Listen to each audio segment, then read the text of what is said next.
ఈరోజు మూసీ సుందరీకరణ చేస్తామంటున్నారు. సుందరీకరణలో కూడా చాలా కుటుంబాలు దీన్ని ఆధారం చేసుకొని పోతున్నాయి. కొన్ని వేల కుటుంబాలు ఉన్నాయి. వాళ్ళకు కూడా ప్రత్యామ్నాయం చూపించాక ఏదన్నా వర్కౌట్ చేస్తే బాగుంటుంది. ఎందుకంటే చెరువును ఆక్రమించారు, కట్టారు. గతంలో 1000 సరస్సుల నగరం అంటారు దీన్ని, హైదరాబాద్ని. ఇది 3500 చెరువులు ఉన్న నగరంగా చెప్తారు కొందరు చరిత్రకారులు. అంతా బాగానే ఉంది. కానీ దీన్ని అలా విస్తరిస్తూ పోవడం వల్లే హైదరాబాద్ ఈరోజు ఇంత కలకలలాడుతుంది.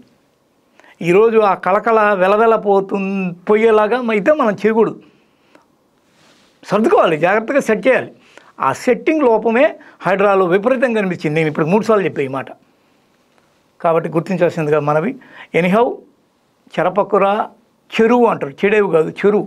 ఎందుకంటే చెరువుని చెరిపితే మొత్తం మన నాగరికతే నాశనం అయిపోద్ది. ఎందుకంటే నదులు చెరువుల్ని ఆనుకునే నాగరికతలు వెలుస్తాయి. ఇప్పుడు ఇంత పెద్ద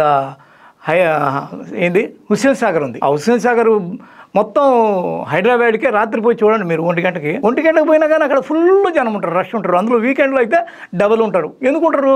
ఒక విహారము, ఆనందము, ఒక సంతోషము, ఒక వేషాళి, ఇవన్నీ వాటిలో దాగి ఉంటాయి. కాబట్టి చెరువులు ఉండాల్సిందే. కానీ ఆ చెరువులు ఆక్రమించి కట్టినందుకు ఎవడు కారకుడో కూడా చూడాలి కదా.